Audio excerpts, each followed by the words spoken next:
मालिनी जी, आपका बहुत बहुत स्वागत है। बहुत बहुत शुक्रिया, बहुत बहुत धन्यवाद। इतना पावन मौका है, 22 जनवरी नजदीक है, 500 साल का इंतजार खत्म हो रहा है और ऐसे वक्त में अगर राम का नाम जो है रिदम के साथ, म्यूजिक के साथ, गाने के तौर पर आपसे ना सुने तो ये बहुत ज्यादा गलत हो जाएगा। बिल्कुल, ये तो बधाई और सोहर गाने का समय है। हमारे यहाँ एक पारंपरिक सोहर गाया जाता है। राजा दशरथ जी के घरवा आज जन्मे ललनवा, राजा दशरथ जी के घरवा आज जन्मे ललनवा। अरे पंडित आवे वेद उचारे, जुग जुग जीवे ललनवा आज जन्मे ललनवा, राजा दशरथ जी के घरवा आज जन्मे ललनवा। बहुत खूब। जिस वक्त ये पूरा आंदोलन शुरू हुआ था वो वक्त भी आपने देखा है और उस वक्त से लेकर आज प्राण प्रतिष्ठा का दिन आ चुका है। ऐसे में ये पूरा संघर्ष, ये पूरी यात्रा आपके नजरिए से कैसी रही? लंबी यात्रा रही है, संघर्ष की बहुत लंबी यात्रा। मुझे लगता है इस पूरी यात्रा में बहुत कुछ अज्ञात है। अभी भी हमें तो वही मालूम है जो कहानी कहने सुनने वाले हैं। बहुत सारी कहानी कहने सुनने वाले हैं ही नहीं। 550 वर्ष में कितनी बार लड़ाई हुई है, कितनी बार युद्ध हुआ है, अयोध्या में जाकर ही पता चलता है। और सबसे प्रसन्नता की बात है कि बिना किसी मैं कहूँगी बड़ी शांतिपूर्वक ढंग से, एक बड़े सौहार्दपूर्ण माहौल में, सुंदर वातावरण में राम मंदिर का इस समय निर्माण हो रहा है और अब उसकी प्राण प्रतिष्ठा होने जा रही है। और यही होना चाहिए आदर्श भारतवर्ष में कि हम सब मिल करके, और ये काम पहले भी हो सकता था। सुप्रीम कोर्ट ने निर्णय दिया, ये काम पहले हो सकता था। तो प्रधानमंत्री मोदी जी ने दिखलाया कि सरकार की यदि दृढ़ इच्छा शक्ति हो तो क्या नहीं हो सकता, हुआ। भारतवासियों के रोम रोम में राम है।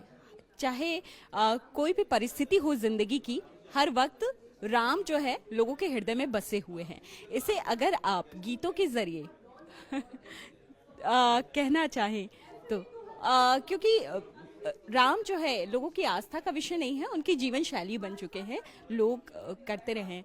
अब ऐसे वक्त में राजनीति भी बहुत हो रही है, इसे लेकर इनविटेशंस गए हैं लेकिन लोग आ नहीं रहे हैं। बहुत सारी ऐसी बातें भी हो रही हैं। राम के नाम पर राजनीति भी खूब तेज है। ये तो मुझे लगता है कि उनका भी दुर्भाग्य है ये, और इसको क्या कहा जा सकता है। राम तो सबके हैं, और जो ये कह रहे हैं कि हमें राम के बुलावे के या न्योते की आवश्यकता नहीं, हम तो राम हमारे हैं, हम तो बाद में भी आ जाएंगे, तो ये सुन के बड़ा अच्छा लगता है कि जो पहले राम के अस्तित्व को नहीं मान रहे थे वो अब कम से कम ये तो मान रहे हैं कि राम हमारे हैं और मंदिर कभी भी आ जाएंगे। देखिए, कोई भी किसी दल का हो, कोई भी विशेष, ये बात राजनीतिक है ही नहीं। जो अपने बात की जीवन शैली, ये भारत की चेतना है। मतलब मैं बहुत खुल के कह सकती हूँ, भारतीय जनता पार्टी आज है, कल हो ना हो राम रहेंगे।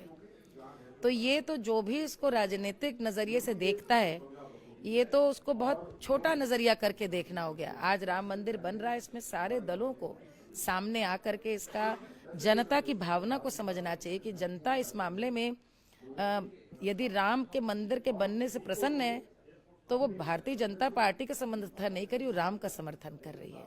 इस बात को शायद समझने में चूकी है राजनीतिक दल, और ये अंतर समझना पड़ेगा। राम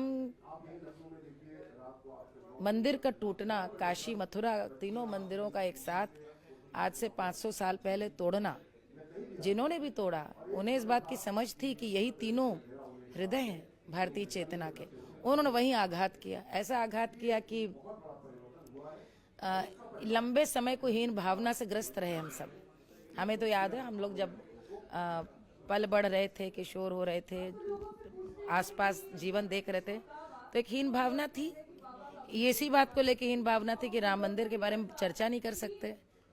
हिंदू कहने से कम्युनल आप हो जाते हैं, अपनी आस्था। मुझे बहुत गर्व है इस बात का और संतोष कि मेरे आने वाली पीढ़ी वो भी इस हीन भावना में ग्रस्त नहीं रहेगी। आज जिस तरह से वो गर्व के साथ देख रहे कि बड़े गाजे बाजे उत्साह के साथ सुप्रीम कोर्ट के निर्णय के बाद पूरे भारतवासी शामिल हो, तब राम मंदिर का निर्माण हो रहा है, तो आप सोचिए कि उनकी एक स्वाभिमान कितना जागा होगा बच्चों का।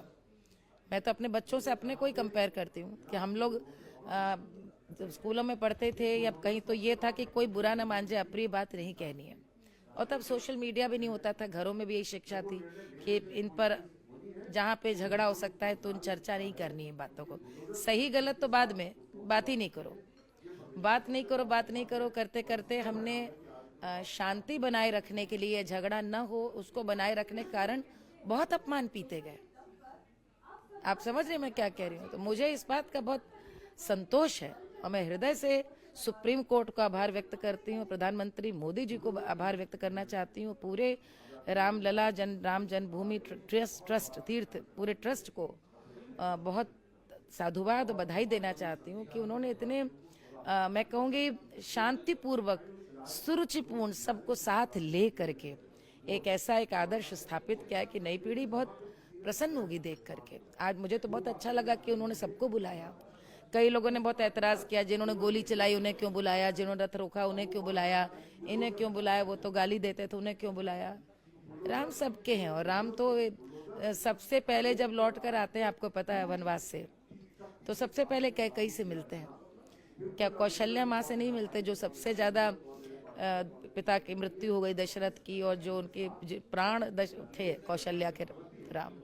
लेकिन राम जानते थे माँ है, माँ समझेगी। लेकिन सबसे ज्यादा ताड़ना, सबसे ज्यादा यदि बुरा भला कहा गया तो कैकेयी को, तो वो आते हैं सबसे पहले कैकेयी को लिपटते हैं आकर। तो ये राम है, उदारता ये कि सबको साथ लेना।